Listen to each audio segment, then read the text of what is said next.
Selanjutnya, saya berharap di acara ini, yaitu student tamu, mahasiswa mendapatkan banyak referensi tentang media, ya, bagaimana media bisa mengkonsolidasi sebuah realitas, baik itu media di Indonesia maupun media di tingkat internasional. Saya berharap juga nanti di ini mampu juga memberikan pemahaman tentang bagaimana perbedaan-perbedaan yang ada di media internasional maupun media Indonesia, khususnya pada pemberitaan terkait isu dan laki-laki media tentang Ukraina. Maka tentu saja mohon maaf jika ada salah kata. Assalamualaikum warahmatullahi wabarakatuh. Waalaikumsalam warahmatullahi wabarakatuh. Terima kasih Pak Nanang Misbah Hasim yang sudah berkenan bergabung dan menyambut kuliah tamu hari ini. Mudah-mudahan dalam perjalanan sehat sampai kalau ini tugasnya banyak, jadi nggak tahu sampai rumah atau sampai mana. Pokoknya selamat gitu aja. Oke. Sampai rumah.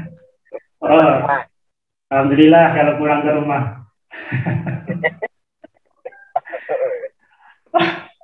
Oke, kawan-kawan semua, sekarang pukul 15.49, kita nanti kasih kesempatan Mas Albert sampai pukul 16.15. Kemudian setelah itu kita diskusi bersama, terbuka terkait isu Rusia yang saat ini sedang hangat. Kita tahu Mas Albert dari CV-nya sudah kita ketahui lewat brosur yang saya bagikan di beberapa platform. Beliau Rusia banget. Dan seberapa Rusia beliau, saya ingin tanya sebenarnya awal tiba di Rusia itu kapan, ngapain, terus kehidupan di sana bagaimana. Silahkan diceritakan singkat Mas Abed sebelum kita masuk ke substansi masalah pers di Rusia. Oke Mas Abed. Baik, terima kasih Pak Irawan untuk waktunya. Mohon izin Pak Nanang, Kaprodi KPI. Assalamualaikum warahmatullahi wabarakatuh. Waalaikumsalam warahmatullahi wabarakatuh. Selamat sore dan salam sejahtera untuk kita semua, salam sehat selalu. Baik, sebelum saya mulai nih Pak Irawan dan Pak Nanang, saya mohon bantuan teman-teman mahasiswa yang tidak ada bermasalah bisa menggunakan kamera. Karena begini, ini Pak Kaprodi menggunakan kamera, Pak Irawan menggunakan, ini teman-teman mahasiswa kok malah nggak kelihatan ya Pak Irawan ya. Nah, ini kelihatan mahasiswanya ganteng-ganteng, Bapak Ibu dosen juga. Wah, terima kasih Pak Abdurrazak, Pak Sinung, dan selamat sore Bapak Ibu dosen KPI UIN Jogja. Nah, gini kan lebih enak, jadi ada beberapa yang menemani saya Pak Irawan dan Pak Nanang. Kalau tadi kan cuma bertiga, saya, Pak Irawan, kemudian Pak Nanang. Nah, ini mahasiswanya ada apa enggak, nanti jangan-jangan pokoknya join aja lah gitu kan. Join aja gitu ya. Lebih enak kalau bisa melihat. Baik, perkenalkan tadi udah diperkenalkan sama Pak Irawan sih, siapa saya. Jadi, semoga Bapak Ibu semuanya tidak sempat bingung kok namanya Albert Muhammad gitu ya. Ini memecah belah agama enggak ini, masih begitu ya. Jadi benar-benar nama asli saya, nama di akta juga demikian, di KTP juga demikian. Jadi sedikit cerita, kalau mungkin nggak tahu Pak Irawan sudah cerita ke teman-teman atau Bapak Ibu dosen mahasiswa. Pak Irawan ini adik kelas saya SMP gitu Pak Irawan ya. Tapi beliau sempat sanksi, benerkah saya apa enggak. Tapi saya yang masih ingat dengan jelas bahwa kita pernah duduk satu meja satu waktu ulangan ya. Nah, Pak Irawan adik tingkat saya agak tingkatnya begitu. Baik, saya berangkat ke Rusia tahun 2013 ya. Tahun 2013 akhir tahun untuk mengambil master degree ya dalam bidang ilmu politik, khususnya komunikasi politik. Kemudian lanjut lagi, itu saya pertama kali itu di kota Astrahan ya, itu di daerah Laut Kaspia. Nah ini saya mau tanya teman-teman dulu, sudah tahu Rusia belum? Ini jangan-jangan nggak tahu nanti Pak Irawan ini kan. Ada yang sudah tahu Rusia nggak? Atau tahunya gara-gara konflik ini teman-teman? Ada yang bisa bantu jawab teman-teman mahasiswa? Ini karena yang nyala cuma Mas Ahmad Hussein tok. Masa saya tanya Mas Ahmad Hussein aja ini. Putin, Pak, Putin. Oh, taunya Putin pokoknya ya. Iya, Pak. Oke, tapi kira-kira letaknya di peta tahu ya Mas Ahmad Hussein ya? Tahu, Pak. Oke, ini taunya gara-gara acara ini dibikin sama Pak Irawan? Oh, tidak, Pak. Karena masa, Pak, dulu, Pak. Kartun kan dari Rusia itu. Oh, Masha and the Bear ya? Iya, Pak, betul. Oke, jadi sedikit tahu ura-ura sudah dari dulu Mas ya?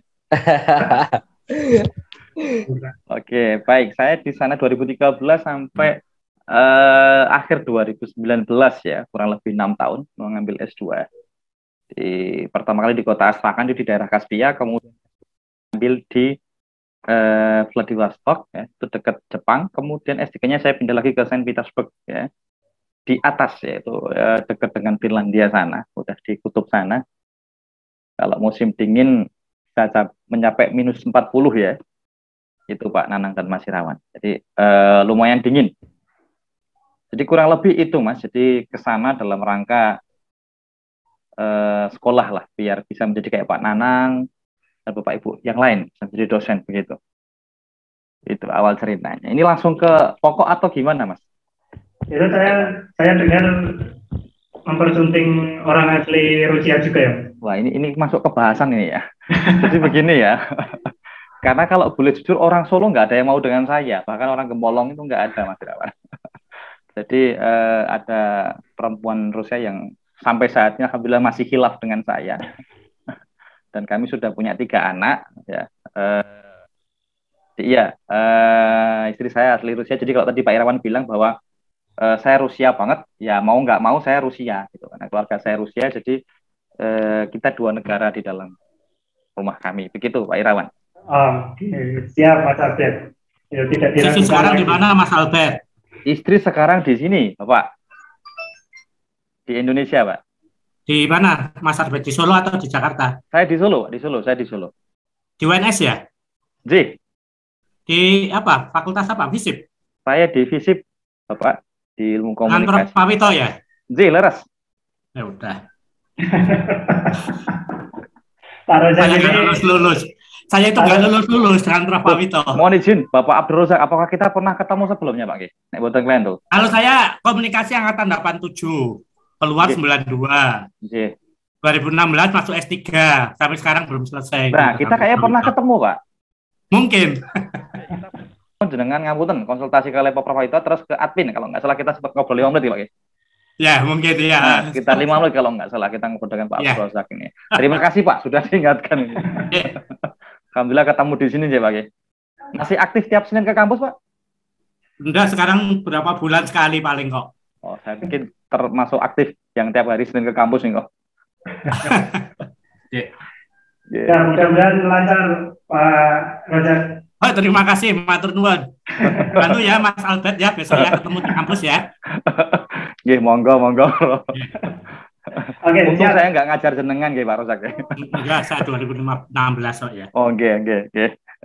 Ya, Mas Albert, saya tidak tahu harus mulai dari mana ya tentang Rusia ini, khususnya di pers di Rusia. Baik. Bukan nggak apa-apa, karena saya nggak tahu aja kayak gitu.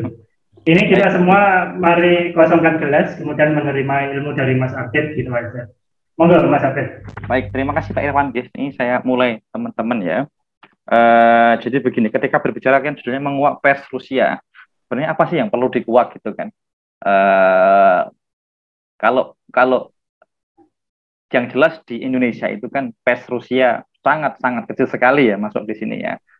Teman-teman semua tahu, Bapak Ibu dosen semua tahu juga bahwa di Indonesia itu kan persnya Barat ya, media mainstream ya, Barat. Jadi semua informasi yang keluar dari Barat. Kemudian apa sih pers Rusia itu? Gitu. Kalau sedikit menilik tentang pers Rusia itu mereka mungkin sudah jauh ya, karena negaranya lebih tua ya kalau dihitung-hitung ya, karena kan kalau dalam sejarah mereka abad ke-8, 800-an itu sudah mempunyai sebuah kerajaan gitu ya, kekaisaran gitu, abad ke-8.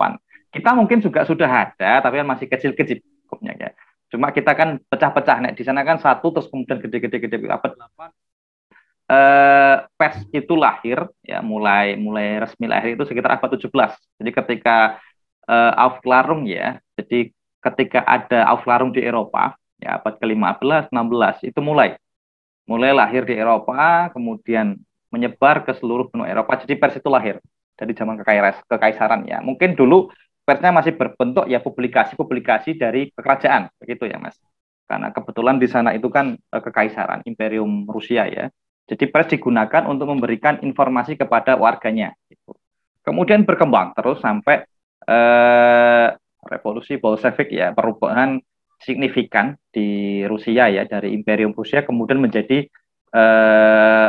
Rusia, Federasi Rusia gitu. Nah, ketika tahun 1917 itu pers sudah mulai, karena kan sebelumnya mereka adalah kerajaan atau kekaisaran, kemudian berubah menjadi sebuah negara komunis begitu kan. Nah, yang perlu digarisbawahi yang di Indonesia bahwa komunis itu kan ateis begitu ya teman-teman ya, bahwa komunis itu adalah ateis, jadi tidak beragama. Nah, saya rasa juga teman-teman di sini mendapatkan pelajaran ekonomi ya, atau mungkin dulu waktu SMA bahwa ekonomis itu kan sebenarnya paham tentang ekonomi, kemudian masuk ke politik gitu ya. Paham di mana bahwa hak kekayaan sebuah negara itu kan dari rakyat untuk rakyat. Nah, kebetulan di Indonesia kata komunis itu kan diadopsi dan kita ada kejadian tahun 65 itu. Nah, di sini disalahartikan bahwa komunis itu tentang ateis. Nah, ketika pada masa komunis itu tahun 1917 ya, periode Lenin itu, pers berkembang pesat waktu itu, khususnya tentang propaganda kiri ya, kalau boleh dibilang ya, kiri yaitu komunis ya, tentang itu. Nah, kalau kita saya diminta untuk menjelaskan bercerita mengenai pers di Rusia, mungkin Pak Irawan atau teman-teman dosen atau teman-teman mahasiswa yang pernah dengar media di Rusia itu bagaimana? Itu ada yang tahu nggak Pak Irawan? Tahu saya media di Rusia bahasanya Rusia ya. Kemudian keluar ke Indonesia itu sudah bahasa Inggris atau diterjemahkan ke Indonesia kayak gitu. Jadi kita menerima berita dari media Rusia itu nggak clear dari Rusia karena Rusia mempunyai bahasa sendiri. Oke. Channel korannya apa medianya Pak Irawan kalau boleh tahu? Kalau saya yang kantor berita resminya Rusia itu apa? TASS ya. Oke, baik. Jadi memang teman-teman dan Bapak Ibu dosen di Rusia kan punya bahasa sendiri ya. Dan rata-rata juga di negara Eropa itu kan bahasa Inggris merupakan bahasa bukan bahasa pertama gitu ya.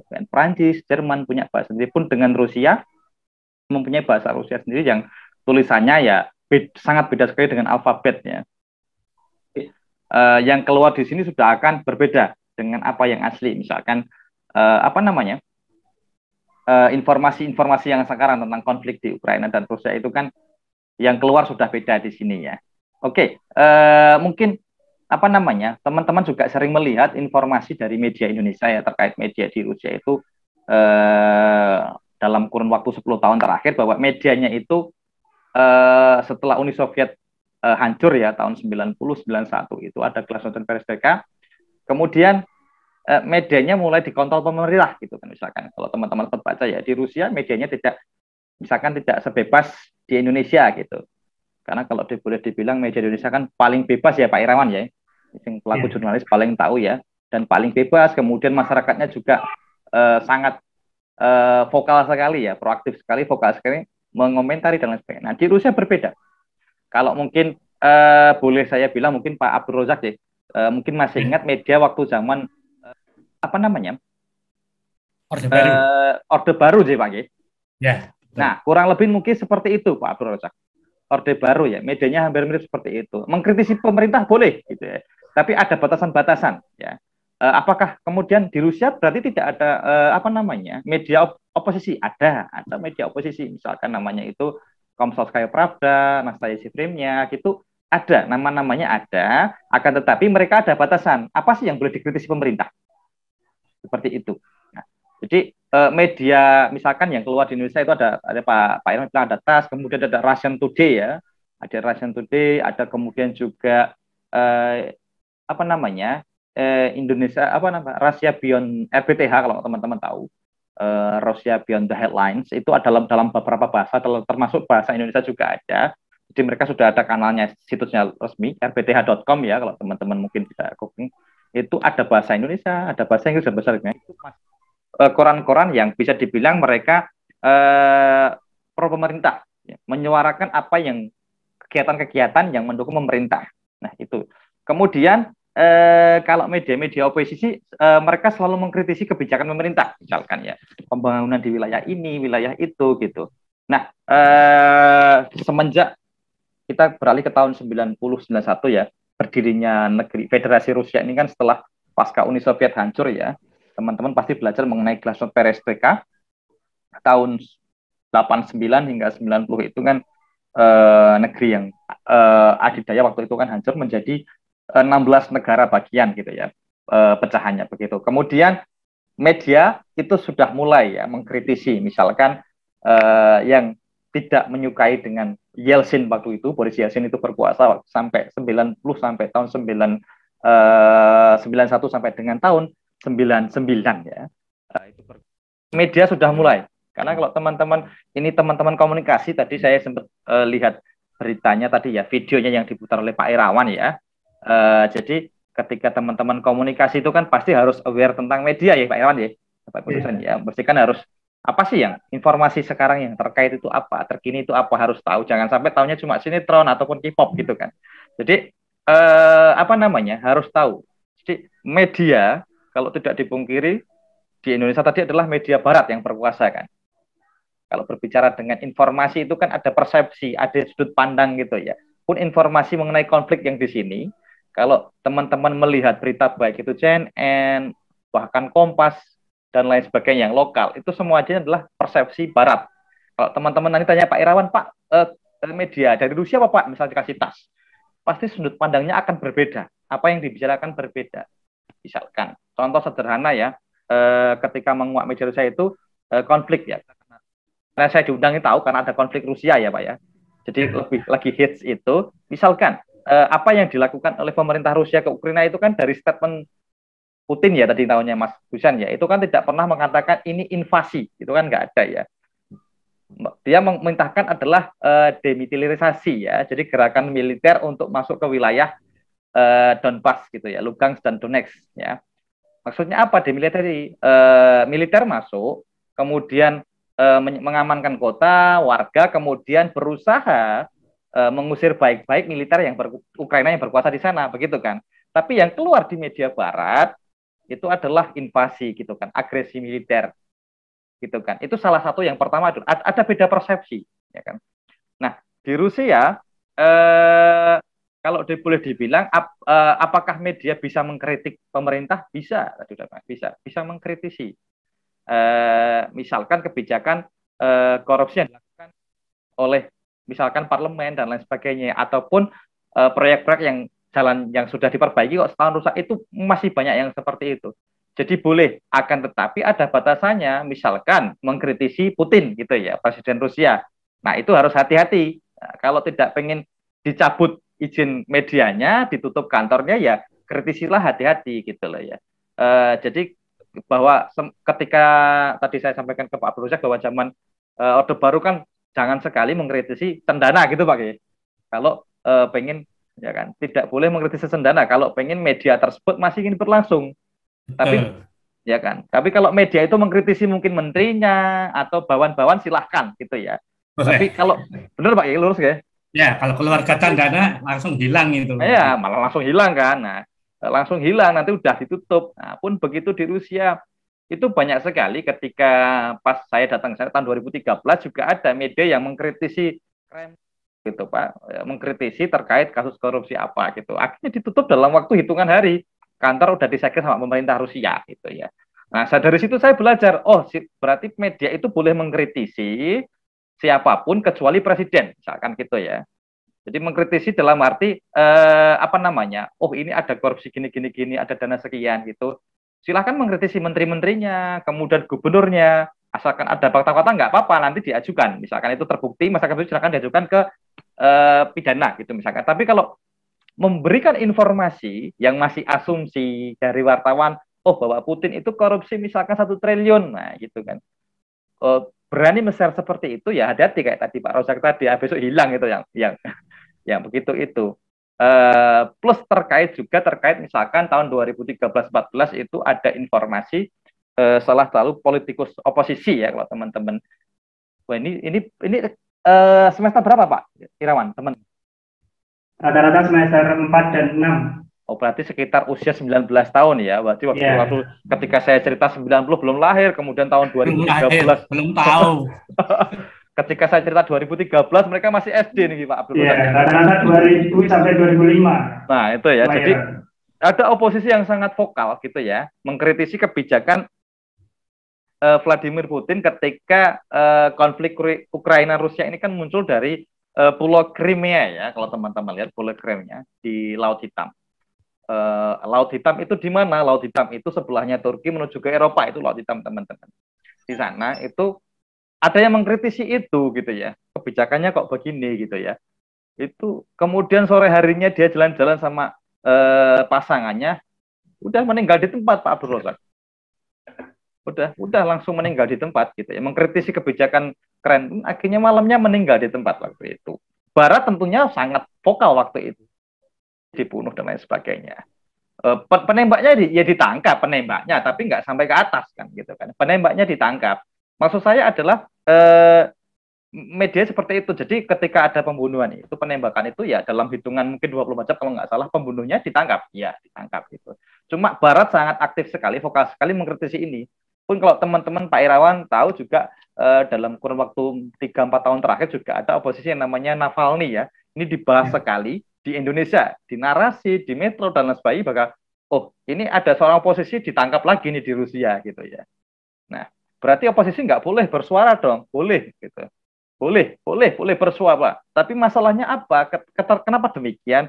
Ketika oposisi itu sudah dimasuki Barat, teman-teman. Ya.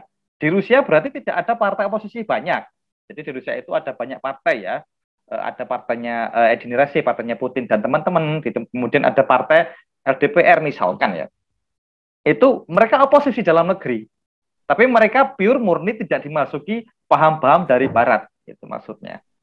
Jadi begitu. Dan ketika mereka di dalam negeri ya bertengkar, urusan itu bertengkar. Bahkan malah yang perlu dicontoh Indonesia adalah di Rusia itu partai itu diberikan waktu tiap kalau nggak salah sebulan sekali itu masuk di media Pak Rozak dan Pak Irawan. Jadi mereka didiskusi misalkan antar ketum. Jadi bukan hanya pas pemilu aja, jadi diberikan TV di TVRI misalkan ya, TV negara diberikan mungkin dengan tema apa, pembangunan di wilayah mana, diberikan tema tiap sebulan sekali atau bahkan 2 kali kalau nggak salah. Itu diberikan kesempatan untuk berdiskusi di situ, kemudian membahas apa, mengkritisi masing-masing, itu diberikan. Nah, itu yang saya melihat itu tidak ada di Indonesia. Di Indonesia ada ketika mau pemilu, gitu misalkan begitu kan. Itu pun untuk menarikan image dari ketua partainya. Di sana enggak, benar ada. Ya, dari partai ataupun dari parlemen untuk masuk ke TV pemerintah memflorkan. Dan satu hal lagi juga yang beda, kalau di Indonesia kan media yang paling terkenal itu kan swasta, Pak Irawan, Pak Abdul Razak ya. Di sana terbalik, TV yang paling bagus yang digemari adalah TV pemerintah. Jadi minat masyarakat melihat TV pemerintah itu jauh lebih bagus dibandingkan TV-TV swasta. Nah di sini kan terbalik, TV pemerintah mati tak mau hidup sungkan, begitu kan Pak Rozak? Yang nonton kan juga sedikit begitu loh ya. Masalahnya di mana? Ya berarti ada masalah di macam situ. Jadi di sana kalau melihat TV ya TV pemerintah sudah banyak, baik dari informasi berita, politik ekonomi sampai hiburan juga ada. Dan bahkan ya di beberapa negara ya itu men-setting ketika berbicara media ya TV pemerintah itu selalu nomor 1, masuk dalam arti di tombol TV manual di remote itu TV pemerintah itu di nomor 1 kan, bukan hanya di Rusia, beberapa negara juga demikian. Jadi ketika warga atau masyarakat itu mau nonton televisi, klik nomor 1 itu udah TVRI misalkan. Jadi sudah ada perutan ketika gitu kan, orang kan kalau memilih channel TV kan ya nomor 1 apa gitu. Jangan-jangan kalau kita bisa cek berapa sih orang yang punya channel TV itu TVRI gitu kan Pak Rozak, kan jarang banget pasti. Ya. Di sana TV pemerintah itu aku nggak salah ada lebih dari 3 ya. Itu udah kanal 1, kanal 2, kanal 3 udah itu. Nah nanti yang TV swasta mengikuti di belakang. Jadi kalau bilang berarti memang media itu disetting untuk masyarakat supaya ke pemerintah banget, ya jelas gitu ya. Media di sana itu dibuat sedemikian rupa supaya masyarakat itu tingkat kepercayaannya tinggi kepada pemerintah. Ya, seperti itu. Nah, di kita kan di rumah saya juga nggak ada TVRI kan. Rata-rata TVRI juga satu, sinyalnya kurang bagus, itu kan jelas. Dia kalah antena dengan TV swasta. Yang kedua, programnya tidak semenarik TV swasta, gitu Pak Rosak ya. Mohon. Kecuali angkringan ya. Kecuali angkringan. Dan angkringan itu mungkin mohon maaf, cocok untuk Pak Abdul Razak dan teman-teman. Nah, nanti di golongannya Pak Nanang udah, ini opo angkringan, begitu kan. Apalagi di golongannya Mas Husen. Ini apa gitu kan sudah tidak masuk, Pak. Mas Nanang Naruto itu. Jadi ketika berbicara menguak media Rusia ya, berarti di sana memang media itu bukan dikuasai ya, bisa diatur sedemikian rupa supaya masyarakat itu percaya penuh dengan pemerintah gitu ya. Kemudian jadi pertanyaan, ada nggak kebebasan berpendapat di sana gitu? Ya ada gitu loh. Tapi tidak seperti ya. Di Indonesia.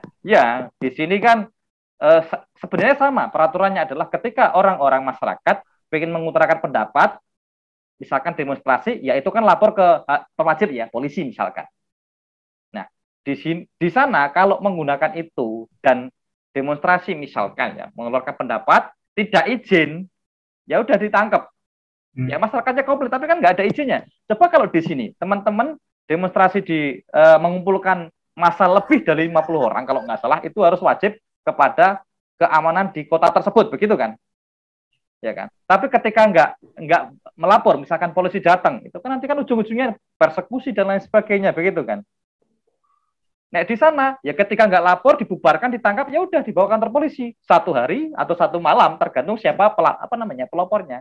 Jadi benar-benar tegaskan, demonstrasi boleh asalkan diizinkan, ya. Diizinkan boleh. Ya. Itu yang kan ketika di Rusia seperti itu. Itu. Sudah 16-13 ini, hampir 15 gitu. Siap.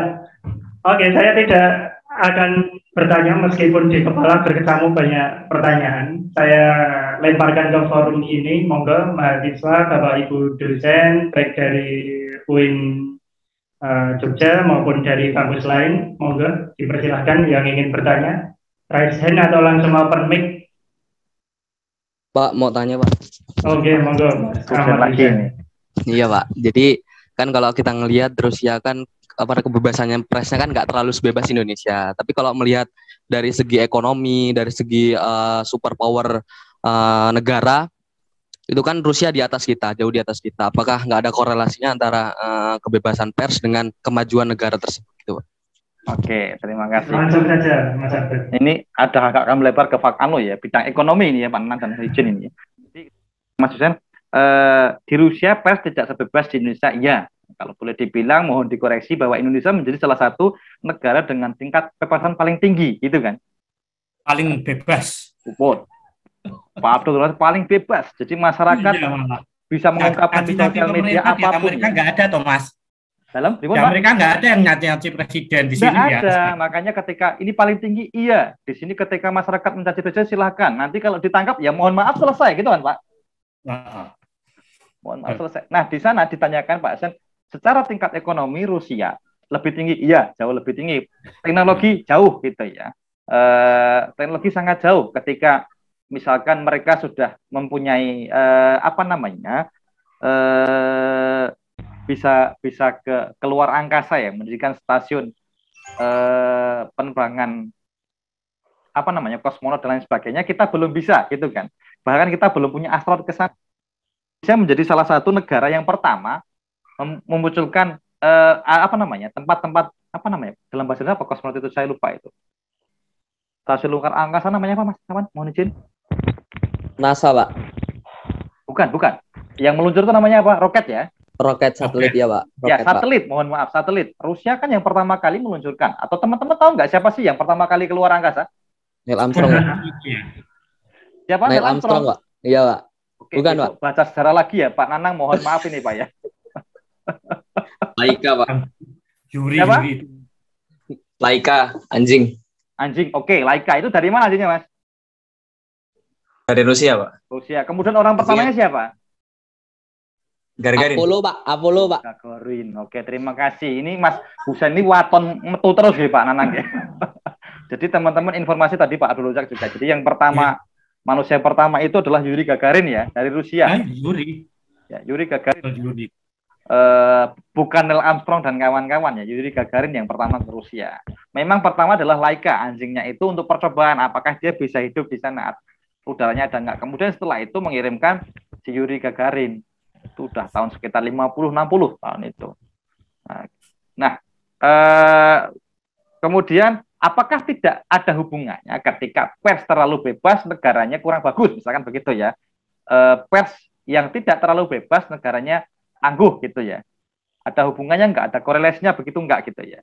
Oke, begini Mas Ahmad Husain ya, ketika melihat misalkan ya yang terjadi konflik sekarang, Rusia kan disanksi habis-habisan ya, sama Barat lah, sama Amerika, NATO dan sekutu-sekutunya ya. Bahkan di PBB mayoritas negara ikut mengutuk invasi Rusia ke Ukraina begitu kan. Nah, apakah Rusia nggak takut gitu ya nanti akan kolaps gitu ya? Kalau mungkin nanti kawan-kawan melihat bahwa Rusia itu kan dia negara yang punya teknologi sendiri, ya kan, kemudian punya pangan sendiri, ya, mereka bebas akan itu, Mas. Jadi mereka tidak khawatir ketika disanksi, ya. Oke, secara ekonomi mata uang mereka jatuh per hari ini kalau nggak salah 65% jatuhnya, ya kan, sangat tinggi sekali. Sewaktu saya datang ke Rusia tahun 2013-14, itu memang ada konflik yang pertama, yaitu di Pulau Krim itu, di Laut Hitam itu juga turun sampai 60%. Sekarang lebih tinggi eskalasinya. Ya. Saya di sana biasa-biasa aja, masyarakatnya bisa makan, bisa. Semua bahan makanan ada.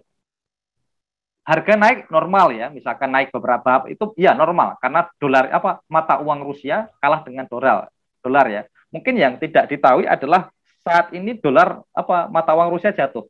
Tapi teman-teman apakah tahu ketika harga gas itu naik meningkat jauh ya, misalkan ya, kenapa Rusia nggak khawatir kan? Kita mungkin tidak tahu tentang musim dingin ya Pak Abdul Razak ya. Kalau musim dingin di negara dingin itu kan butuh gas teman-teman. Jadi kalau di dalam ruangan itu nggak ada penghangatnya, mati kita Mas. Bisa benar-benar mati. Dan pasokan kurang lebih 60-70% gas di Eropa itu kan dari Rusia. Rusia itu penghasil gas tinggi, minyak dia juga 3 besar. Jadi memang sumber daya alamnya sangat tinggi. Jadi ketika diembargo ya mereka tahu akan diembargo gitu. Itu akan terus berlangsung sampai dulu karena memang persaingan antara Rusia dan Amerika itu kan tidak berhenti terus gitu loh ya sampai ke depan karena mereka keduanya kan pemenang Perang Dunia Kedua ya. Dulu sempat berteman di Perang Dunia Kedua, tapi karena mereka sama-sama pemenang, ya akhirnya merebutkan siapa yang paling gede gitu ya. Jadi ketika ada hubungannya enggak ketika media itu bebas sama negara maju. Secara korelasi tidak ada Mas, kalau boleh saya bilang. Misalkan ya, kita ambil di Korea Utara, ya kan. Itu medianya sempat lebih terkekang lagi ya kan, nggak bisa mengeluarkan kritis gitu ya. Apakah negaranya maju? Enggak juga gitu kan. Di bawah Indonesia, saya katakan iya gitu ya. Karena dia tidak masuk G20 misalkan gitu kan. Tidak masuk dalam G20, Indonesia masuk gitu kan. Rusia harusnya masuk, nggak tahu, sekarang ditendang mungkin gitu ya. Rusia kan masuknya kan seharusnya G7, tapi terus dikeluarkan gara-gara konflik tahun 2014. Yang keluarkan siapa? Ya NATO dan teman-temannya. Cina selalu abstain, ya kan. Ya dikeluarkan karena apa? Ya tadi kalau kita lihat di Indonesia ada pernah bilang bahwa halal haram itu kan tergantung syahwat gitu ya. Nah sama di sana misalkan benar atau enggak di dunia internasional itu tergantung syahwat politik mereka. Kan? Rusia dikeluarkan dari G7, dah. Cina abstain untuk itu gitu. Hitungan itu dari mana sih? G7, G20 ya dari pendapatan per kapita sebuah negara. Jadi apa enggak gitu ya. Kita alhamdulillah kita masuk ya. Dalam kurun waktu 15 tahun terakhir kita masih masuk terus dan semoga masih masuk gitu ya. Nah,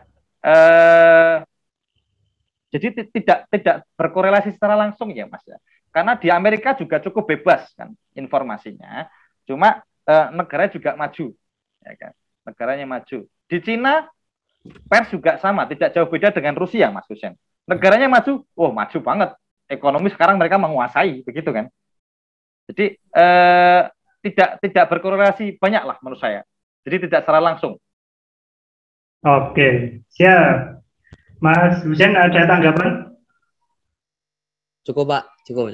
Oke, siap. Monggo yang lain yang ingin menanggapi, bertanya, atau yang pernah piknik ke Rusia? Saya Pak izin bertanya Pak. Oh siap, monggo. Mas? Tahu gantengnya Mas Gandhi? Oh ya, benar. Saya izin bertanya di awal-awal tadi ya, saya penasaran gitu sama media di Indonesia. Kenapa media di Indonesia itu menggunakan sudut pandang Barat, Pak? Oke. Soalnya kan informasi-informasi di sini kan, ya itu tadi cenderung pro Barat gitu. Itu kenapa, Pak? Gitu. Oke, ini terima kasih Mas Gandhi. Pertanyaan sedikit melenceng jauh dari menguak media Rusia, Pak Nanang, ya. Kalau menguak media Indonesia. Iya, Mas, ini menguak media Indonesia. Kenapa demikian? Jadi memang tidak dipungkiri pada awalnya negara kita kan dulunya sebenarnya non-blok ya, Mas Gandhi. Mohon koreksi nggih Pak Abdul Razak ya. Pada awal setelah Perang Dunia Kedua, terus kemerdekaan itu kita non-blok, tidak masuk ke blok mana-mana. Tapi kemudian di era Orde Lama kita kan punya hubungan romantis dengan Uni Soviet, begitu kan? Dari zamannya hingga Khrushchev gitu kan. Kemudian tiba ke tahun 65-66 pergantian dari Orde Lama ke Orde Baru, sudah selesai hubungan kita dengan Soviet, jelas selesai waktu itu gitu kan. Karena ada pergantian, ketika ada pergantian pemimpin biasanya juga ada pergantian pengaruh. Kebetulan Orde Baru kita condong ke media barat, ke barat maksudnya, Amerika dan sekutunya. Nah, selama itu, selama dari tahun 65-66 sampai 98, yang teman-teman belum lahir ya, yang saya masih SD, Pak Irawan masih SD gitu ya, kita kan di eranya Pak Harto ya, itu kan berteman baik dengan barat. Ya kan? Nah, disitulah kalau dibilang barat itu punya pengaruh besar di Indonesia. Kemudian tahun 98, rezimnya Soeharto jatuh, rezim di mana Indonesia mulai menjadi sebuah negara dengan tatanan baru, begitu kan. Nah, apakah sisa-sisa media Barat selesai? Belum. Barat masih selesai. Kalau ditanyakan kenapa kita ini masih ke Barat, ya Barat masih punya pengaruh yang cukup besar di Indonesia. Kalau teman-teman jangan lupa, juga misalkan ya, perusahaan Freeport itu kan masih punya kontrak dengan Amerika, dan perusahaan-perusahaan yang lain. Kemudian media-media, misalkan CNN itu kan juga bukan medianya Indonesia kan, dia join dari sana. Kemudian ada Voice of America, gitu kan. Wah. Itu kan juga punyanya Amerika, gitu Pak Abdul Razak, ya. Berita yang khusus memberitakan tentang Amerika untuk Indonesia, khususnya gitu kan. Image Amerika. Nah, kenapa tidak menggunakan media kiri? Ya sementara belum ada orang yang punya banyak duit membangun media seperti itu, gitu Pak Abdul Razak. Nah, kalau saya punya duit, saya mau, tapi saya nggak punya duit sebanyak itu untuk membangun media baru, mencoba, inilah sisi yang lain gitu ya. Karena ketika membangun semua media itu terkait dan lain sebagainya, Mas. Jadi Indonesia, kenapa medianya masih barat banget ya? Karena kita masih dikuasai oleh barat. Walaupun ya, sebenarnya kita berusaha di tengah-tengah. Misalkan ya, kalau teman-teman lihat sekarang, kemarin Indonesia sempat juga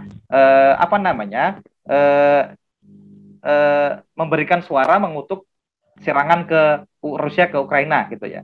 Kemudian timbul perdebatan di Indonesia gitu. Kenapa Indonesia nggak abstain gitu ya? Ya kan. Kemudian sempat dubes Ukraina di Indonesia juga mengirimkan surat terbuka yang sebenarnya ini tidak benar menurut kaidah diplomat begitu kan. Seorang dubes itu kan punya privilege mengirimkan surat langsung ke presiden kan, lewat Menteri Luar Negeri mengirimkan itu. Kemudian selama saya kuliah S3 di sana, kebetulan saya membantu KBRI, Pak Rozak dan Pak Anang izin. Jadi ada membantu selama 3 tahun di pertahanan dan KBRI ya. Jadi ada mau pembelian alutsista. Misalkan ya, mau membeli Sukhoi, membeli kapal selam, ya kan. Ya kapal selam itu sebelum kapal selam kita tenggelam itu sudah mau beli misalkan. Tapi faktanya apa? Enggak semudah itu Mas Gandhi membeli itu. Saya sudah menemani bapak-bapak dari Kemenhan, Pak bintang-bintang tinggi itu ya, sudah seneng. Tapi ketika nanti sudah keluar meeting, kita lagi ngopi, menyampaikan, Tapi di kantor tidak semudah itu. Ada beberapa yang sangat melawan itu. Dan ketika teman-teman melihat, ketika kita mau kunjungan membeli Sukhoi, pasti akan ada dari pihak Amerika intervensi. Ya. Kamu beli ini hati-hati, gitu ya. Bisa jadi kita disanksi apa, diembargo apa, gitu ya. Jadi Barat masih mempunyai itu. Akhirnya apa? Belilah kapal di Korea Selatan kalau nggak salah. Nggak jadi beli Sukhoi, beli pesawatnya di Perancis. Ya kan?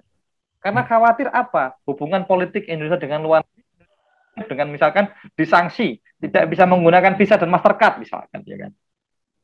Seperti itu. Jadi Barat masih menguasai di kita, Mas Gandhi. Dan itu saya benar-benar tahu ketika sudah deal-dealan mau beli kapal dan pesawat gitu, pulang dari meeting, makan malam, ya bapak-bapaknya bilang, tapi di kantor itu masih ada beberapa kubu gitu ya. Tidak setuju kalau kita beli ini akan kacau gitu ya. Jadi sangat susah, Mas. Kecuali nanti Pak Rozak, Pak Nanang bisa mengumpulkan foundation, bikin berita yang view-nya berbeda, persepsinya, gitu ya. Itu tidak apa-apa, harus dimulai sebenarnya ya, supaya benar ya Pak Nanang ya. Harus era dimulai. digital, TV digital semuanya merdeka. Yeah. TV analog. Gitu, Mas Gandhi, Pak Irawan. Ya, Mas Gandhi ada tanggapan? Ya Pak, sudah cukup. Terima kasih. Oke. Mungkin dari saya, Mas Albert, saya mungkin menggunakan perspektif yang lain ya. Jadi saya nggak tahu, tapi saya pernah baca sebuah artikel perbedaan tadi berhubungannya dengan pertanyaannya Mas Hussein, apakah media itu berpengaruh terhadap perkembangan ekonomi sebuah bangsa. Saya melihatkan proses pembangunan Rusia itu kan hampir adopsi dengan yang dilakukan oleh Hitler ya. Jadi proses pembangunan dari awal dari Rusia keterpurukan menjadi Rusia yang sekarang. Dulu Jerman juga pada saat Perang Dunia I, Jerman keok.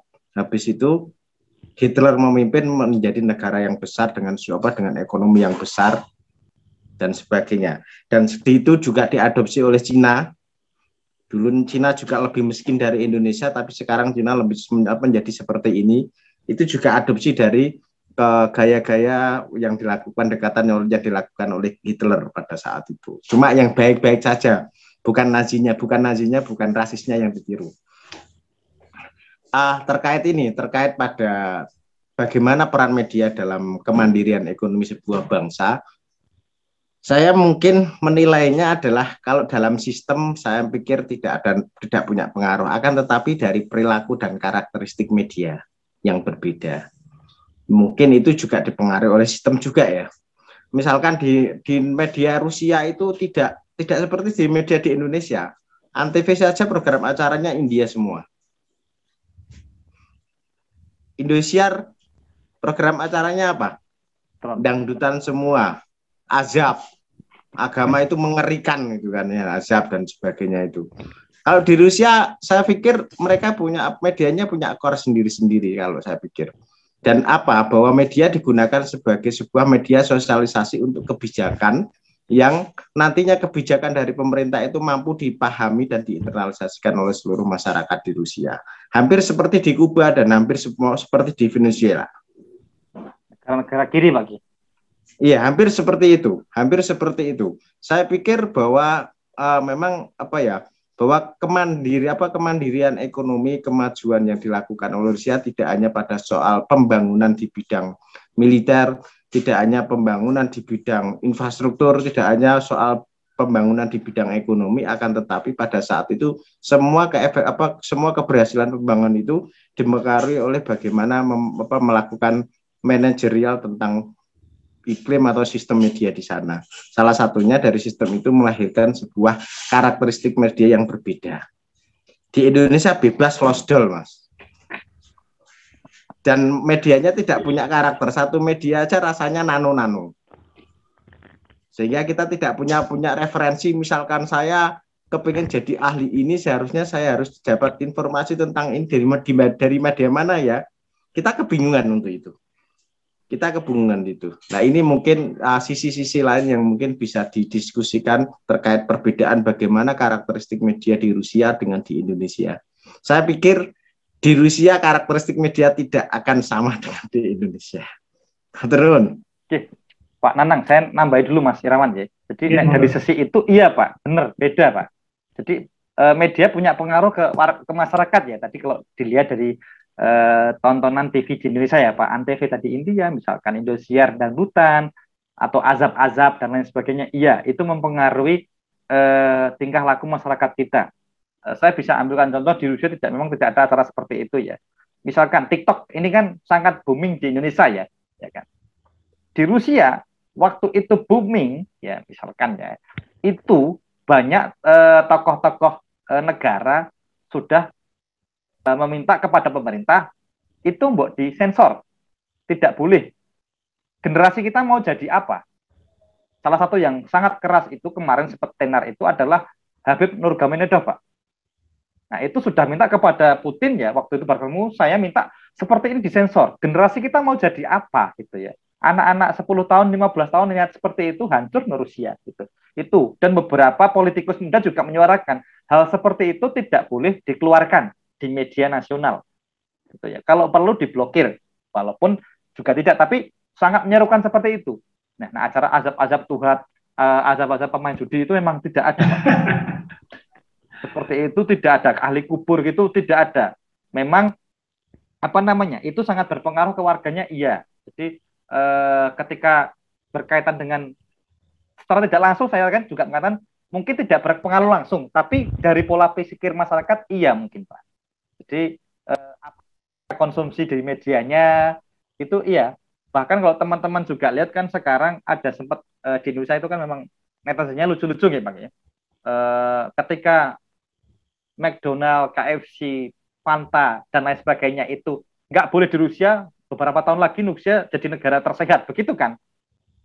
Nah itu bisa jadi gitu loh ya. Kalau emang itu semuanya nggak boleh ya Rusia sehat loh ya. Dan di Rusia pun sudah muncul kalau nggak boleh ya kita bikin sendiri, masalahnya di mana? Seperti itu. Nah, tapi media memang ya secara langsung berpengaruh. Mungkin dengan Pak Nanang juga begitu tadi ya. Jadi membuat pola pikir masyarakatnya berbeda. Gitu, Pak. Oke Mas, ini Mas saya tanya satu saja. Kalau ngomong tentang isu agama, media sana gimana Mas? Apakah ada pembatasan dari pemerintah atau tidak terkait pada isu agama? Baik, terima kasih Pak Nanang ya. Mungkin teman-teman Pak Nanang juga, Pak Rosa juga tahu penduduk Muslim terbesar di Eropa itu di mana Pak Nanang? Ngapunten. Pak Rozak mungkin atau Mas Irawan, Mas Husen, ada yang tahu Husen?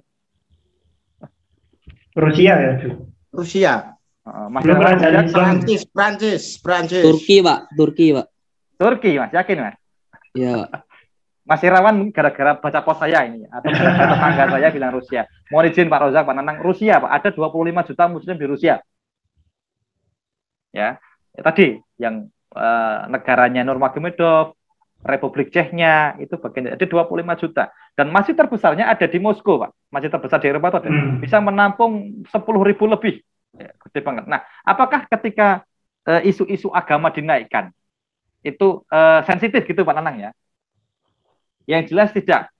Di Rusia itu berpendapat bahwa agama itu urusan masing-masing Pak Nanang.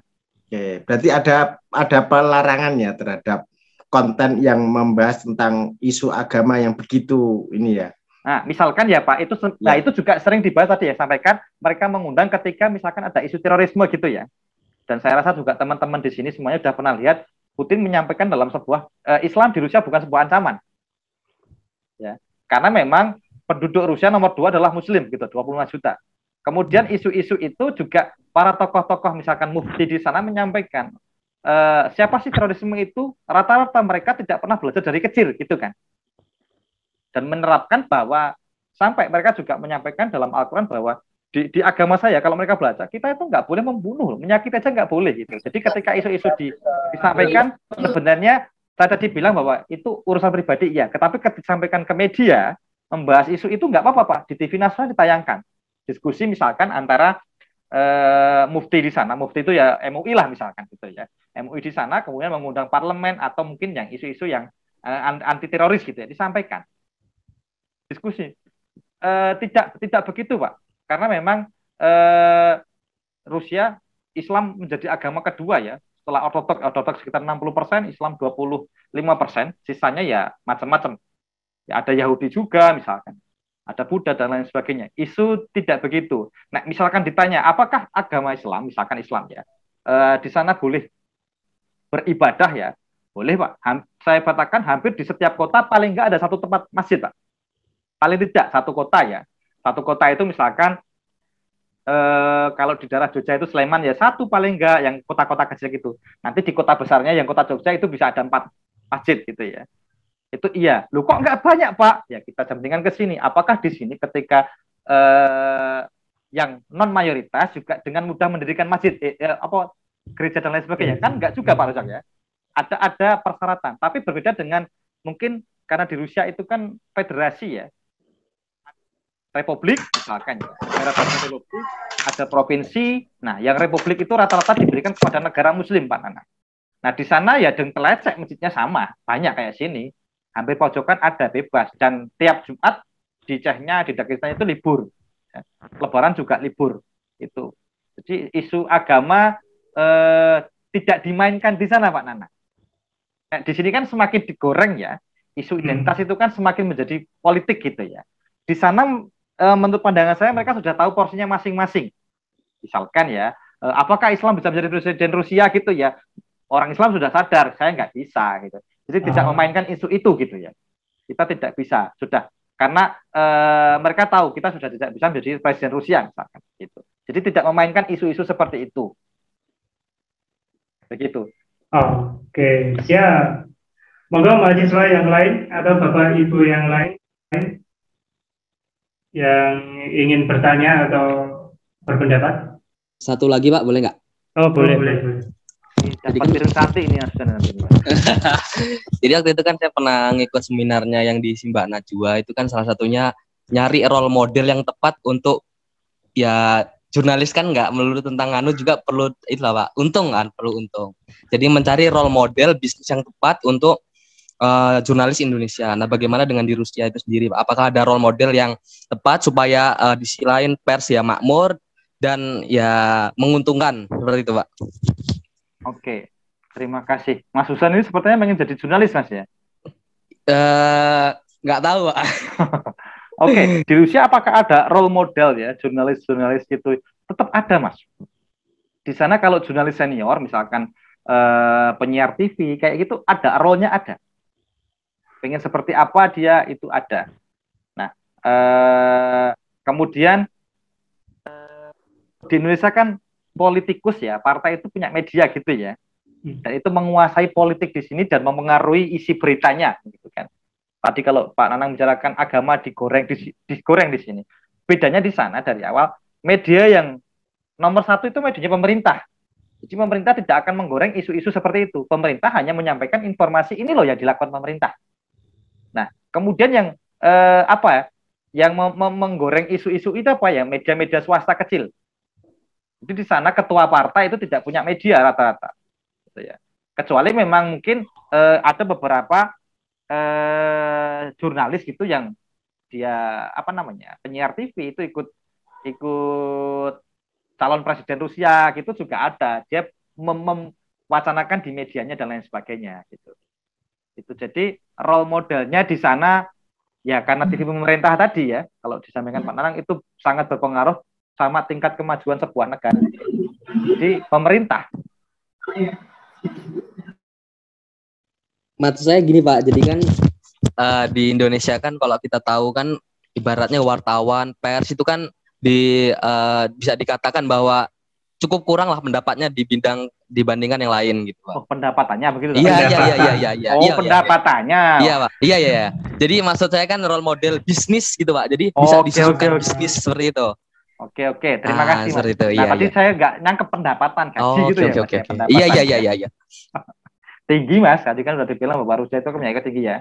Misalkan saya waktu kuliah S2 itu sempat jadi jurnalis juga ya, freelance fotografer gitu ya Mas Husen ya. Kita mengirimkan foto gitu ya, satu event gitu ya Mas ya, ke media gitu ya. Itu bayarannya nanti 100 dipotong pajak Mas, $100. Jadi misalkan ada event demonstrasi, event musim dingin loh, Pak Nalang sampai susut ya. Jadi memang tinggi ya. Karena kalau kita ngirimnya ke Indonesia, Kota Ma itu kan berita luar negeri, Mas. Tapi ada potongan pajak, ya dapatnya 70 kan lumayan sekali. Nek misalkan Mas Husen itu nanti kuliah di luar negeri, tiap hari cari berita, seminggu dapat 2 kan, kipas-kipas kuliahnya nggak lulus pasti gitu kan. Duitnya banyak kan. Jadi tinggi Mas, di sana tinggi. Dibandingkan dengan sini, saya nggak tahu ya. Mungkin Mas Irawan lebih tahu ya, berapa sih penghasilan rata-rata jurnalis di Indonesia. Misalkan daerah itu berapa, apakah nyampe angka 10 misalkan ya. Ataukah di Jakarta itu lebih angka 20 gitu, Pak Nanang senyum ya. Jadi di sana kalau bilang tinggi dari Amerika enggak, karena kan kursnya beda ya. Tapi untuk hidup di sana sudah cukup, Mas. Sudah sangat cukup. Oke, siap. Ada tanggapan Mas Ahmad Husen? Kan ini Pak Albert, sebenarnya itu kan tergantung pada sistem komunikasi yang dianut ya. Kita kalau belajar sistem komunikasi Indonesia kan seperti itu. Ada 4 sistem ya. Jelas kalau sistem komunikasi Soviet dengan sistem komunikasi di Indonesia jelas berbeda. Kalau kita kan liberal ya. Kalau membandingkan umpamanya kalau mau Soviet, Rusia ya dengan Arab mungkin itu hampir sama ya. Dalam hal kebebasan apa yang disampaikan pesan-pesan pemerintah itu hampir sama Arab dengan Rusia. Ya benar Pak. Ya. Itu karena sistem komunikasinya sudah berbeda kalau kita belajar sejarah kan gitu.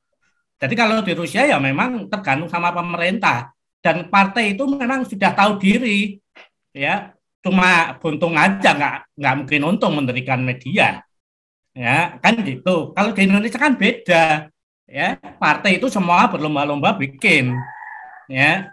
Nah, itu jadi memang sangat-sangat berbeda kalau kita membandingkan.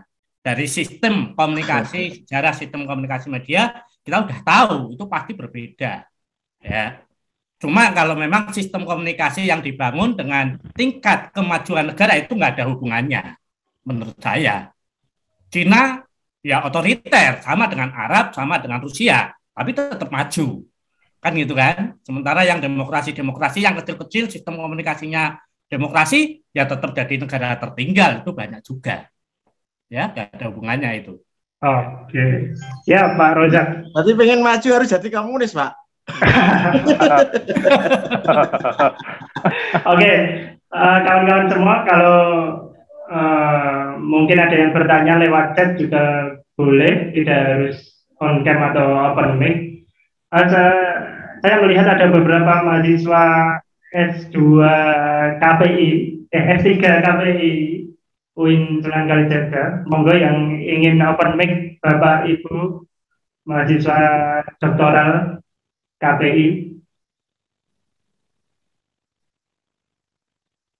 Kami beri waktu khusus. Saya sudah kok.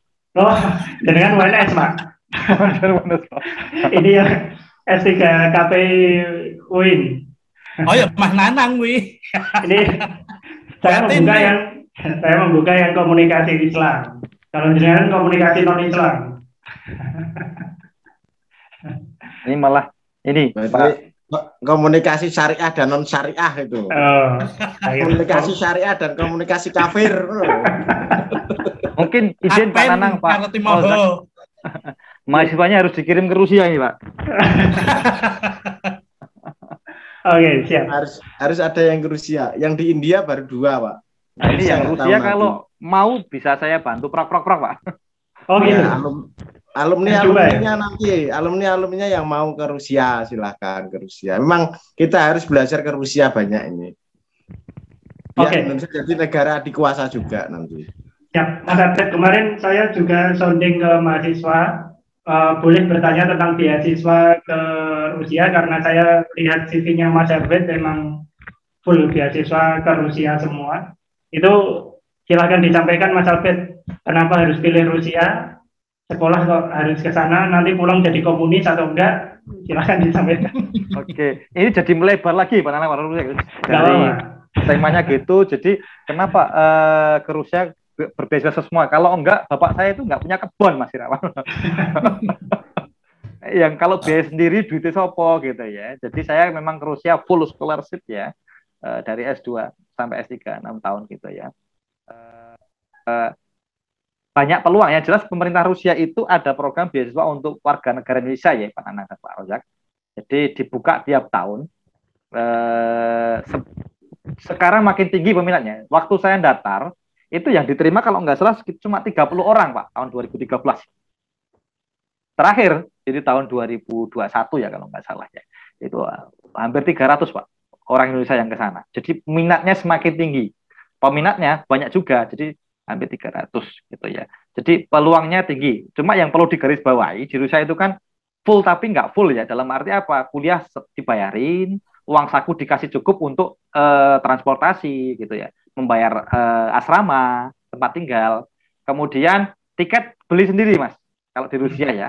Nah, kalau saya dulu ya gratis, saya minta Kemendikbud. Ya, caranya semua gratis pokoknya. Ini dapat nyari gitu ya. Di sana kalau di Rusia itu semuanya tinggal di asrama. Jadi memang akan terasa Soviet sekali, Pak Rozak, sama Pak Nana. Itu harus tinggal di asrama, Pak. Bagaimana kita tinggal kamar mandinya bersama gitu ya, harus antri gitu. Itu saya mengalami itu gitu. Jadi memang akan merasakan itu. Kalau ditanya apakah komunis, nah ini yang perlu disampaikan Pak Nanang, Pak Rozak. Ketika kuliah ke Rusia, teman-teman harus siap nanti bapak ibunya saudaranya gitu ya. Kamu nanti pulang jadi komunis loh nih misalkan. Atau kamu pulang temannya nggak banyak gitu ya. Saya dulu pas ketika mau berangkat juga dikasih tahu teman-teman saya, kamu pulang akan menjadi minoritas. Ya kan? Apalagi saya bidang komunikasi sama dengan teman-teman ya, media kita adalah media barat. Plus politikus kita adalah barat. Kamu akan jadi nggak banyak teman di pemerintahan maupun di media. Kalau sudah siap berangkat gitu. Kalau pulang takut nggak bisa dapat kerjaan, saya dapat pekerjaan, gitu, dapat pekerjaan. Gitu ya. Jadi juga gitu ya. Kalau teman-teman pernah lihat ya, kalau barang siapa yang pernah hidup di Rusia, dia bisa hidup di negara mana aja, Pak Nana? Karena apa? Tadi saya sampaikan musim dinginnya sampai minus 40. Jadi bisa bayangkan dingin sekali. Jadi nggak bisa hidup di sana. Terus kemudian orang Rusia itu kan dingin-dingin ya. Ya, karena alam membawa mereka seperti itu, Pak Abdul Razak. Saya punya teman kuliah S2 itu orang Eropa Barat. Awalnya dia komplain, ini kok orang Rusia teman-teman sekelas nggak pernah ngajak nongkrong dan lain sebagainya, dingin gitu ya. Setelah itu dia tahu musimnya di Rusia, bulan Mei itu masih plus 10 gitu, dia paham. Oh, sekarang saya paham kenapa mereka seperti ini, karena cuaca mereka membawa mereka seperti ini, dingin tampilannya. Alam gitu ya. Alam yang membuat mereka seperti mereka gitu, Pak. Seperti Putin atau Habib Nurmagomedov itu, karena ya alam membuat mereka seperti itu. Kenapa nggak senyum ya? Kalau senyum mesti dingin, garing Pak nanti lambene, Pak. Es bahaya. Tunggunya musim garing. Liae beku. Kadang garing. Oke, nanti bisa berdarah semua kalau terlalu banyak senyum di musim dingin, bahaya. Jadi memang alam membuat mereka seperti itu, bertahan tadi yang disampaikan Pak Nana. Jadi ya beda. Ya nggak harus jadi komunis, Pak. Untuk menjadi negara maju nggak harus. Buktinya Amerika juga liberal, demokrasi juga maju gitu ya. Oke, siap. Mas Hafid, kembali ke pers Rusia. Nanti kawan-kawan bisa tanya lewat chat atau langsung ya, kalau mau berpendapat. Saya tidak menutup forum. Mas, melihat konflik yang terjadi saat ini, Rusia, Ukraina, seperti itu. Nah, itu kita harus gimana yang di Indonesia itu? Harus membaca media apa yang itu benar-benar real kayak gitu, seperti apa Mas Alfred? Oke, terima kasih ya. Karena memang saya nggak tahu kalau di komunikasi Mes, Pak Roza juga tahu bahwa komunikasi itu kan nggak bisa dari politik ya Pak ya. Karena tadi juga di video di awal itu kan semua pekerjaan butuh komunikasi gitu kan ya. Nah di KPI komunikasi penyiaran Islam, apakah juga menyentuh politik Pak Nanang? Mohon izin. Kenapa? Ada juga pembahasan komunikasi politik. Ada pembahasan komunikasi politik. Oh, ada juga nih, berarti sama gitu loh ya. Sama. Jadi ketika ditanya harus bagaimana mahasiswa KPI ini melihat konflik yang terjadi. Satu, kita adalah mahasiswa komunikasi, harus update mengenai informasi, ya kan. Dan kalau bisa jangan melihat dari satu sisi media, ya kan. Jenengan lihatnya CNN, kemudian Reuters, kemudian Kompas, Narasi, ya itu barat semua nanti gitu ya. Nah, biar update gimana? Tadi ada Pak Irawan, coba lihat di Russian Today ya. Ada rbth.com. Itu Rusia. Kemudian kalau ada yang bisa bahasa Cina, cobalah lihat media Cina ya, bagaimana memberitakan itu. Bisa bahasa Arab ya, bagaimana Arab memberikan informasi tersebut, gitu ya. Jadi mencoba mencari informasi dari beberapa media. Nah, kemudian posisi kita bagaimana? Satu, kita kan di Indonesia ya. Di Indonesia kita tidak ikut campur di sana, satu negara kita. Yang kedua adalah kita kan bebas memilih menganalisis ya. Ini bagaimana siapa yang benar ya bebas. Kita kan nggak bayar menganalisis itu ya. Nah, yang jadi masalah adalah ketika nanti sudah bertengkar siapa yang menang, padahal kita kan nggak di sana, nggak ikut-ikutan, bukan warga negara Rusia, warga Ukraina gitu Pak. Jadi bertengkar. Ketika teman-teman mau menganalisis ya monggo. Yang penting lihatlah persepsi dari dua arah gitu ya. Kenapa Rusia begini, kenapa Ukraina begini? Yang jelas apa yang terjadi ya itu tidak perang itu kan selalu politik ya Pak. Selalu politik. Tidak mungkin menunggu diterbitkan citra satelit oleh Rusia. Nah itu tadi Pak sempat ada gini. Ini di embargo lah, Amerika NASA-nya ditutup ya Mas Husen ya. NASA itu masih punya kontrak dengan Rusia. Itu yang menjalankan Sputniknya Rusia Mas. Itu nek Rusia udah ngambek kamu nggak kasih lo ya, NASA lo ya. Mau pakai internet dari mana semuanya? Ya kan. Sempat ada informasi ketika diputus nanti Elon Musk ya kan punya satelit ya dia bikin ya. Mau menyumbang itu, saya nggak statement itu. Dan jangan lupa bahwa Elon Musk itu kan mbahnya orang Rusia juga gitu ya. Mbahnya Elon Musk itu orang Rusia juga. Jadi ketika nanti Rusia udah ngambek, Amerika nggak dikasih akses ke luar angka ya sudah gitu ya. Mau pakai akses penerbangan dari mana gitu. Tapi Rusia nggak segitunya juga gitu ya. Di embargo ya udah nggak apa-apa, nggak dikasih akses visa Mastercard itu ya akhirnya kan. Di Rusia masih bisa transaksi. Cuma yang kasihan turis-turis yang di Indonesia yang di Bali nggak bisa ngambil uang di ATM yang warga Rusia itu. Nah itu Pak. Dan itu ternyata kan kalau Bapak Ibu juga tahu di mana di Rusia itu di Bali itu kan banyak sekali turis Rusia. Mereka tinggal di Bali kerja untuk Rusia itu banyak banget. Karena apa di Bali nggak ada musim dingin Pak Abdul. Jelas.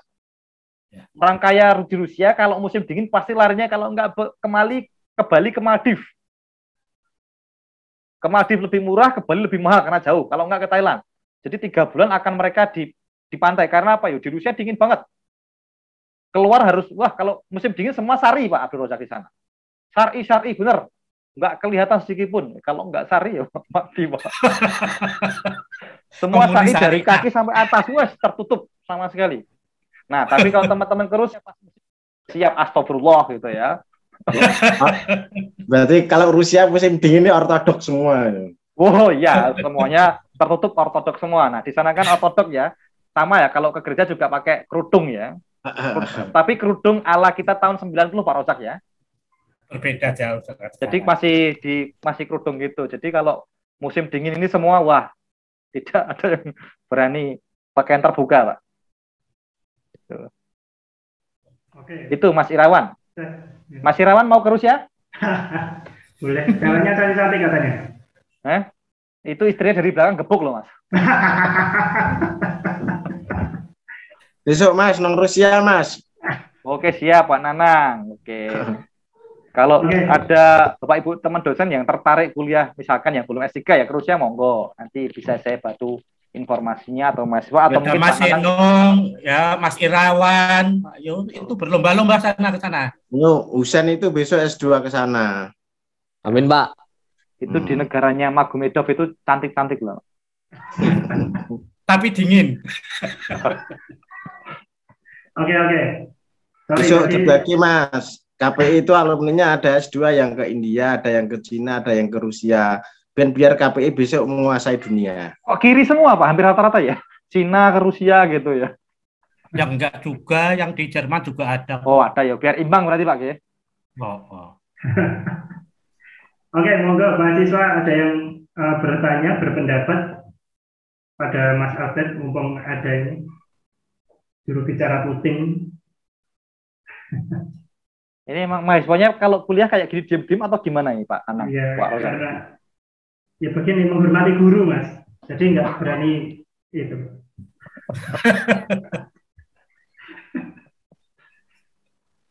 Oke, Mbak Nurul Malahayati harus satu wujud, Mas.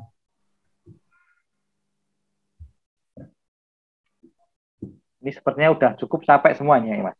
Oh iya, ini udah sebagian kuliah soalnya. Jadi Oh, ada Sejak bagian pagi kuliah kok. Sejak iya, jam 7 saya udah ngajar sampai baru selesai jam 3 kok ya.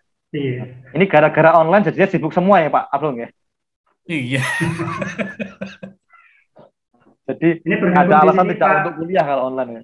Pak Taufikul Hadi. Saya pengen dengar suaranya Pak Taufikul Hadi.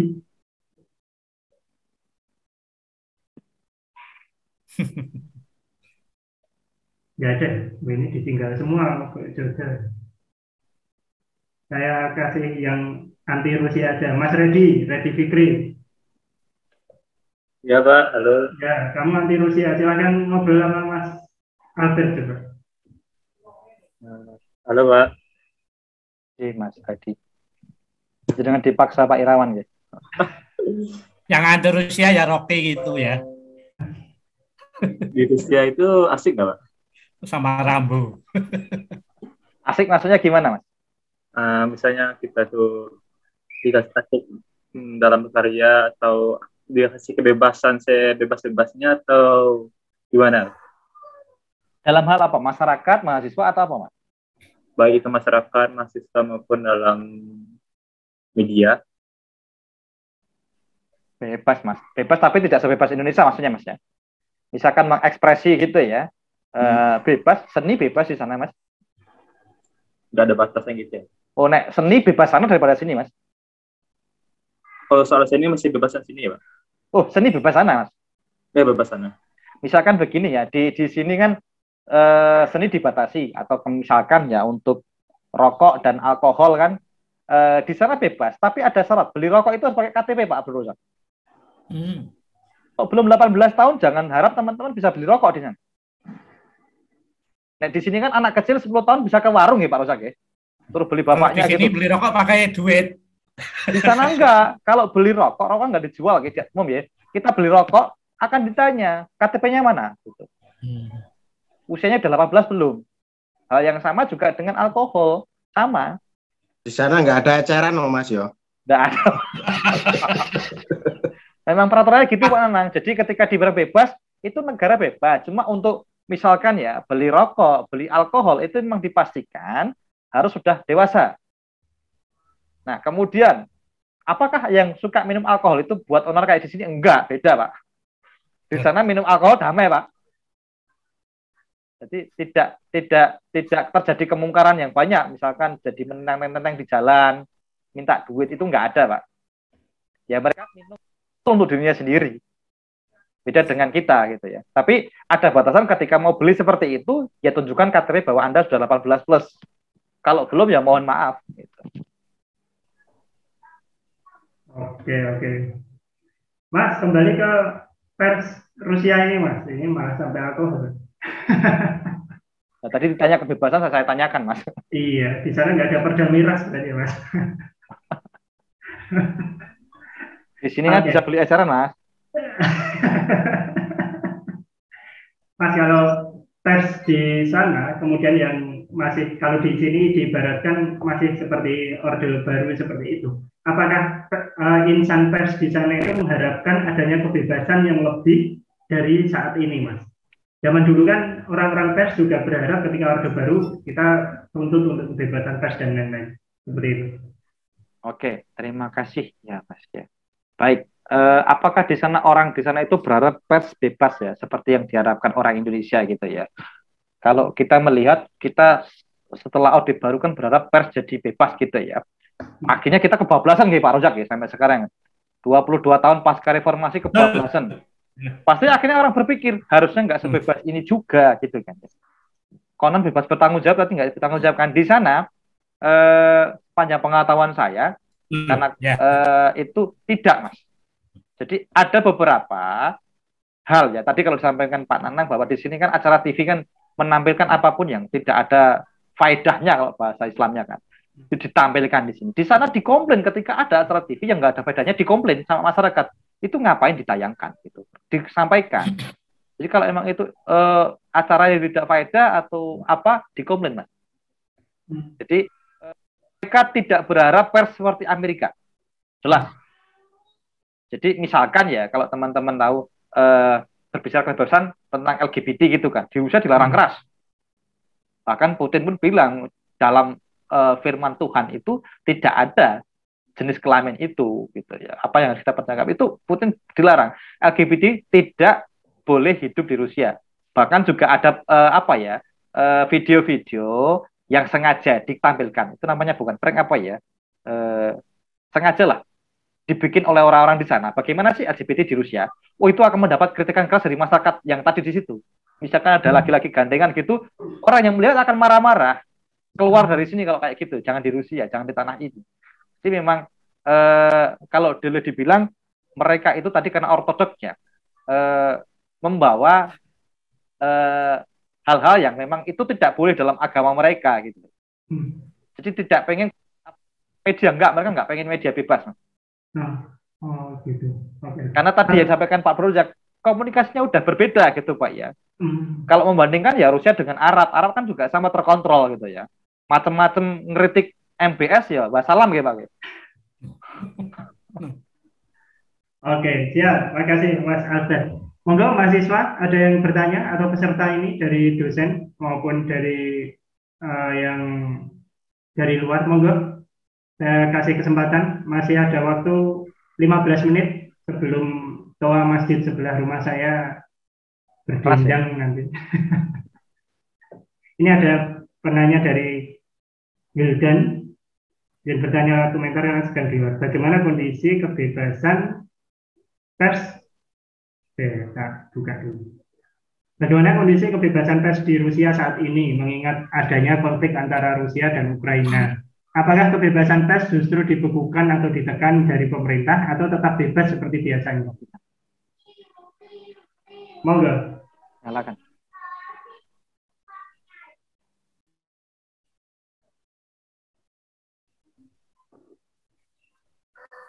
Terima kasih Mas Irawangi. Apakah kebebasan pers di Rusia saat ini ya, terjadinya konflik itu diberi kebebasan atau malah dilarang gitu ya?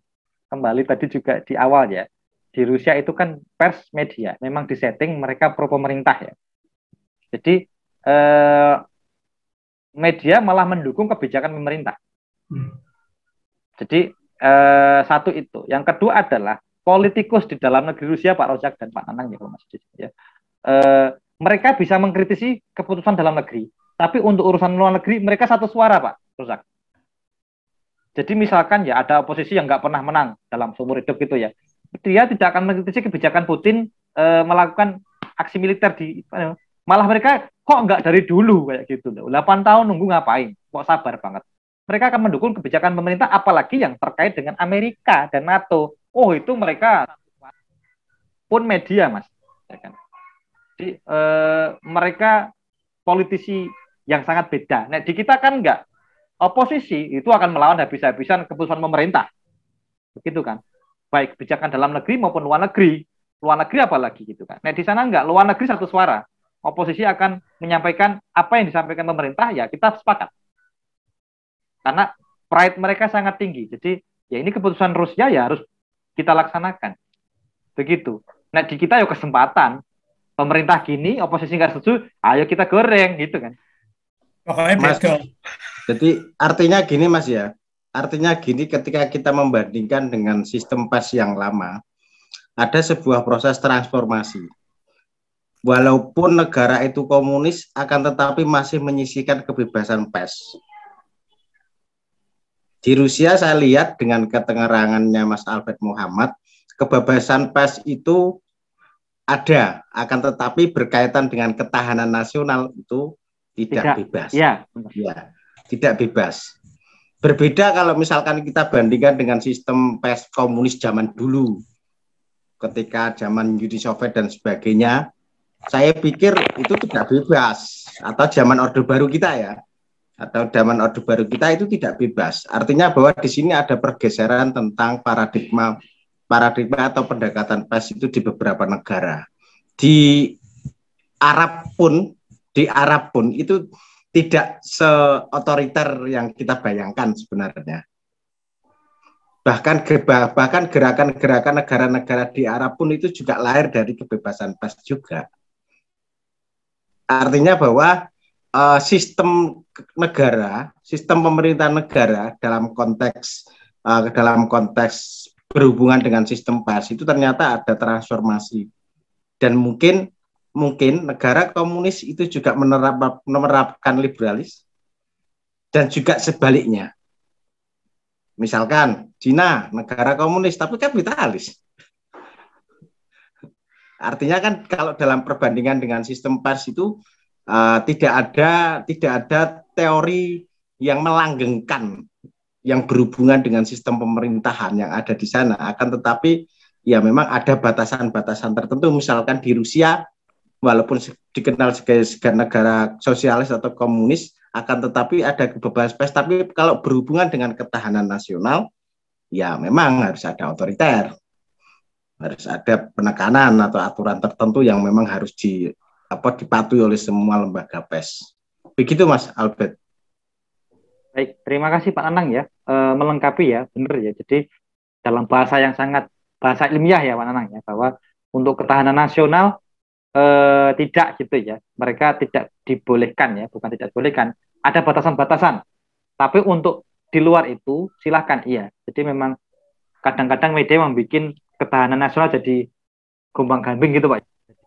Hancur lah, itu memang kadang-kadang pers sendiri yang menggoreng itu. Tapi memang benar Pak. Jadi kalau dibilang transformasi media, iya setelah pasca Uni Soviet itu kan otomatis negara komunis hancur sih. Muncul negara Federasi Rusia yang memang dia sudah bukan komunis lagi, jadi sosialis demokratis misalkan begitu ya. Tapi bedanya adalah media sudah boleh bersuara, tapi komunis dari segi ekonominya masih berlangsung, Pak.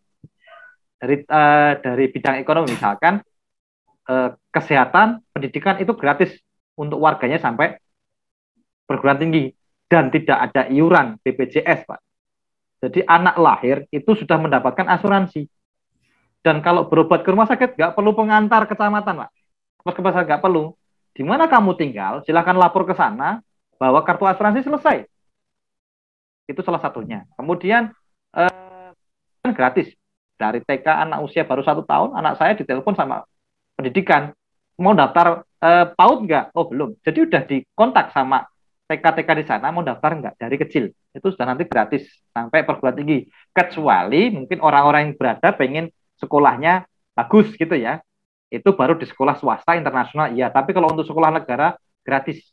Salah satu bentuk nilai-nilai komunisnya itu masih seperti itu. Kemudian di Rusia setiap warga negara harus punya rumah, Pak. Atau mungkin apartemen lah, itu wajib. Itu di masa Khrushchev temannya Pak Karno itu, bahwa setiap warga negara satu orang itu diukur harus minimal punya 16 sampai 18 meter persegi, Pak Nanang, Pak. Makanya ada nanti apartemen namanya Khrushchevsky. Jadi bentuk apartemen yang kotak-kotak ala komunis itu. Jadi setiap warga negara harus punya, misalkan 5 orang tinggal dikali 5 kali 16 atau 18 meter, dapatnya segitu. Diberikan oleh pemerintah. Jadi emang komunisnya berubah, masih ada sampai sekarang. Jadi ketika di sana dipastikan warganya punya rumah. Itu.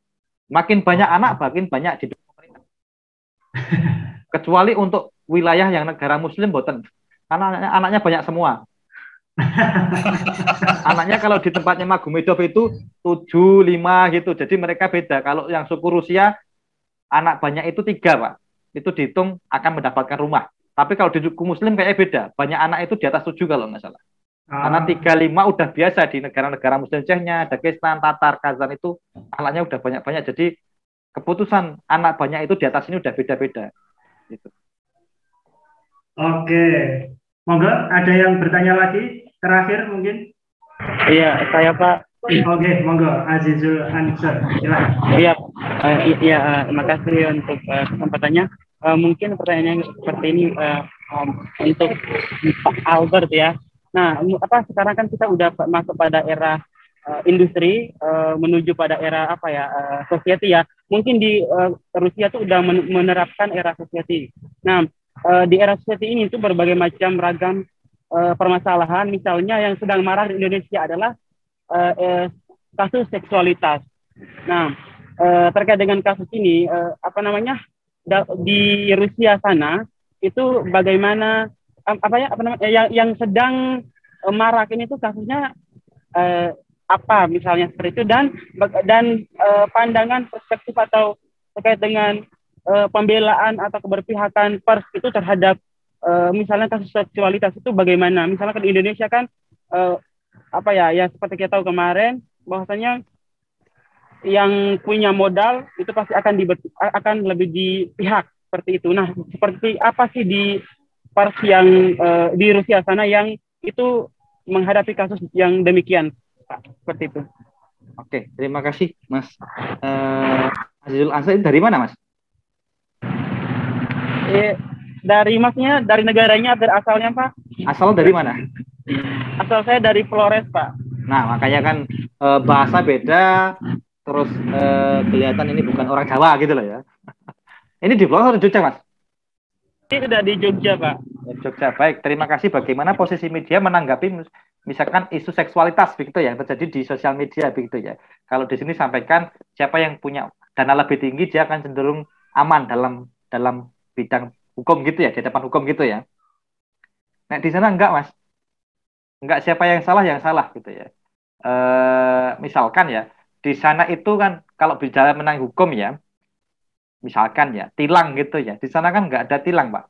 Jadi yang nilang kamera itu Pak. Kamera tuh nilang dan kita nggak boleh bayar langsung ke polisinya Pak. Ya, jadi kita dikasih struk, kita bayar ke bank. Konon di sini sudah diadakan tapi saya rasa belum berjalan ya. Di sana pelanggaran seperti itu, apakah yang punya duit itu akan berkuasa? Enggak Mas. Sepanjang saya 6 tahun di sana enggak. Siapa yang memang terbukti salah, ya salah. Ya. Jadi hukumnya saya lihat masih kuat di sana Mas.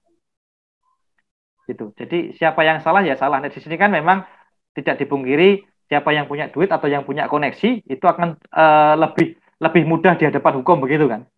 Sedangkan yang tidak ya akan diproses sebagaimana mestinya begitu ya. Di sana enggak, siapa yang salah ya akan diproses. Begitu. Oke, siap. Mas Azizul ada tambahan? Oke, siap. Oke, Mas Albert, ini udah 17.15. Kita udah mendekati maghrib. Kita juga belum mandi kelihatannya. Mas-mas, mbak-mbak, bapak-bapak ini semua.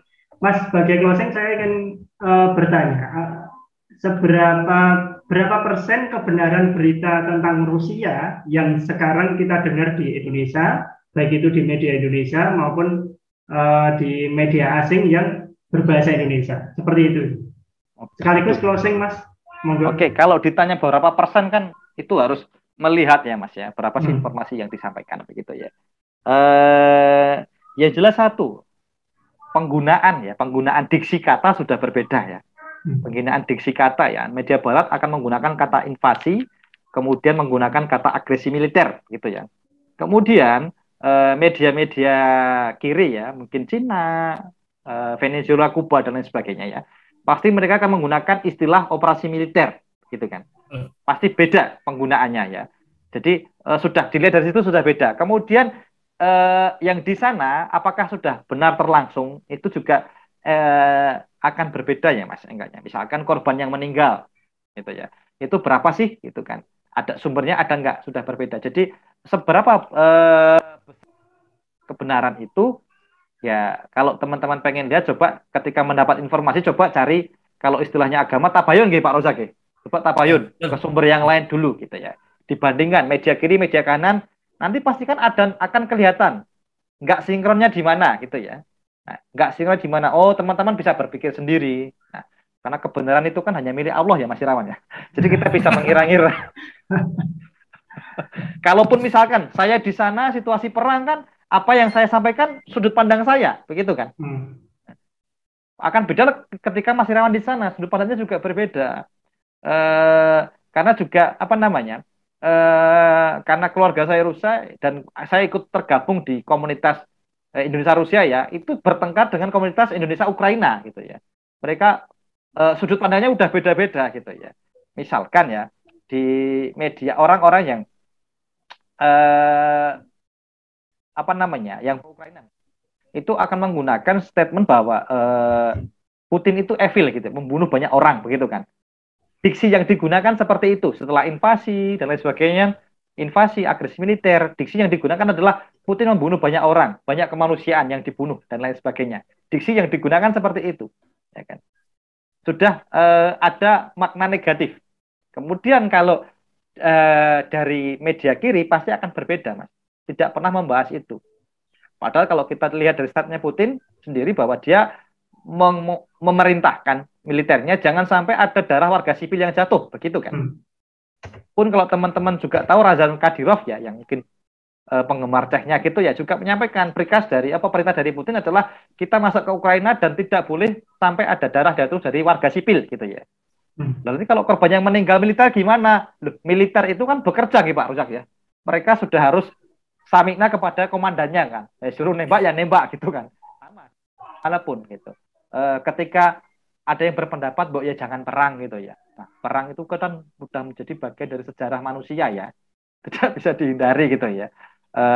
Bahkan ada beberapa kalau ngobrol itu berunding itu akan terlaksana kalau kedua belah pihak mempunyai posisi daya tawar yang sama gitu kan Pak. Sama-sama kuat. Sama-sama kuat ya. Ada saya baca sumber itu kalau dia punya senjata ini ya kamu harus punya. Kalau enggak punya kok mau ngajak diskusi.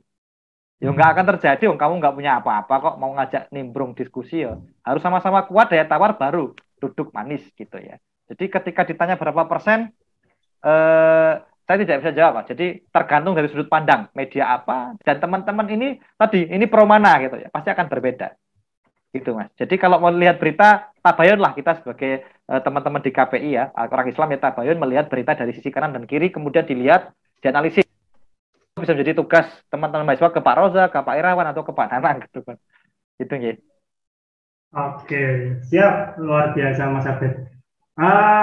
Waktunya kurang kalau ngobrol-ngobrol cuma 1,5 jam sampai 2 jam dengan Mas Abed yang ilmu tentang Rusianya itu mungkin selautan, kemudian kita hanya menyiapkan gelas cangkir kecil kayak gitu, jadi harus berlanjut sebenarnya, tapi karena waktu ini sudah waktu maghrib, panggilan toa masjid sudah hampir menggembah, jadi emang harus kita akhiri. Mas Albert mungkin ada kesan, pesan atau apapun kepada mahasiswa-mahasiswa yang hadir pada sore hari ini. Monggo. Baik, saya ingin mengucapkan terima kasih ke Pak Irawan selaku yang mengundang saya, kemudian Pak Nanang, Kaprodi, dan Pak Rozak ya, dosen senior di KPI UIN Sunan Kalijaga atas kesempatan saya hadir di sini. Terima kasih kepada teman-teman yang sudah ada tadi Mas Azizu dan beberapa yang lain yang sudah bertanya. Terima kasih. Semoga kedepannya ketika pandemi ini sudah agak mundur ya, bisa bertamu ke Jogja gitu ya. Jadi mungkin akan lebih asik ya ketika melihat respon Bapak teman-teman dan para kolega dosen di sana. Saya harapkan ini bukan kesempatan pertama dan terakhir ya Pak Irawan ya. Oke, ini baru muncul loh Mbak Imas Antin Tawakal ini di ujung kuliah tamu ini baru muncul. Jadi semoga ini bukan yang terakhir nggih Mas Irawan nggih. Mohon maaf apabila ada kekurangan dan kesalahan karena saya juga manusia biasa. Saya sampaikan semoga bermanfaat. Terima kasih. Saya kembalikan Mas Irawan. Siap, terima kasih Mas Albert Muhammad. Oke kawan-kawan semua, ini tadi nyuwun sewu Mas Albert ini tadi co-host semua terlempar internetnya. Jadi Mas Albert menjadi host. Ini saya yang harus menutup ini. Enggak, maksudnya saya dijadikan host saja. Itu tadi saya, Pak Nanang, Pak Sinung terlempar semua. Internetnya sedang nggak tahu ini tadi. Biasanya yang pura-pura terlempar tuh mahasiswa Mas. Ini Pak Rozak. Pura-pura kalau ditanya putus-putus, kalau nggak terlempar Pak gitu. Benar, ini Mas Albert jadi host sendirian, nggak ada co-hostnya. Oke, kawan-kawan semua, link presensi sudah ada di kolom chat. Silahkan mengisi link presensi, baik dari yang KPI UIN Sunan Kalijaga Yogyakarta maupun yang dari luar. Silahkan link presensi, atau yang menginginkan sertifikat di situ ada di link presensi. Silahkan mengisi. Terima kasih untuk seluruh mahasiswa yang hadir, baik itu dari Komunikasi Penyiaran Islam, kemudian Fakultas Dakwah dan Komunikasi UIN Sunan Kalijaga Yogyakarta, serta Bapak Ibu dosen yang sudah rela sore-sore hari ini harusnya bisa ngopi teh bersama keluarga tapi bergabung dengan kita. Kemudian ada mahasiswa KPI S3 dari S2 KPI ini tadi juga bergabung dengan kita. Kemudian beberapa dari kampus lain saya melihat dari Solo ada beberapa, kemudian dari Pekalongan juga ada. Terus teman saya dari mana tadi? Bengkulu kelihatan Dari Rusia. dari Rusia. Terima kasih atas kehadirannya. Semoga ilmu ini bermanfaat. Ilmu ini baru sebatas dasar saja. Nanti kita akan gali lebih jauh tentang konflik-konflik seperti ini dan ilmu pers ini bersama Mas Albert tentunya. Kita minta Mas Albert tidak tidak sungkan untuk membagikan ilmunya ya. Bisa menghubungi kemana Mas kalau pengen kontak dengan? Ya, bisa menghubungin ke WA atau ke sosial media saya untuk teman-teman mahasiswa ya. Ada yang mau tanya atau sharing, itu aja Mas Ki. Oke, termasuk beasiswa boleh ya Mas? Oh boleh. Malah misalkan nanti ke depan mau buka khusus beasiswa gitu ya. Jadi akan saya membuatkan presentasi. Linknya mana sih? Kampusnya mana sih? Itu nggak apa-apa Mas. Di lain waktu gitu ya. Jadi mau dibuka sesi untuk teman-teman UIN gitu ya, nggak apa-apa. Oke, beasiswa khusus Rusia ya? Ya khusus Rusia Mas. Kalau khusus Amerika saya nggak punya. Oke, siap. Mahasiswa yang saat ini kan udah rata-rata semester 4, semester 6, skripsi selesai, nanti silahkan mempersiapkan beasiswa ke Rusia. Bisa nanti ke Albert, Mas Albert, itu di Instagramnya, Albert Muhammad, atau di Facebooknya juga Albert Muhammad. Kalau pengen WA nanti bisa kontak ke saya share untuk nomornya. Gitu ya, Mas Albert. Terima kasih Bapak Ibu semua, terima kasih Mas Albert. Kita beri aplaus yang banyak untuk Mas Albert meluangkan waktunya di sela kesibukan. Saya tahu sibuk banget. Mudah-mudahan berkah semuanya apa yang kita sampaikan hari ini dan mudah-mudahan berlanjut. Terima kasih atas perhatiannya. Mohon maaf jika saya selama membawakan acara ini banyak kurangnya. Saya akhiri, mari kita akhiri dengan membaca hamdalah bersama-sama. Alhamdulillahirrahmanirrahim. Makasih Pak. Terima kasih Mas. Terima kasih Bapak. Sehat selalu semuanya teman-teman. Ya, Pak Albert. Siap. Pak Roza, sampai ketemu di Solo.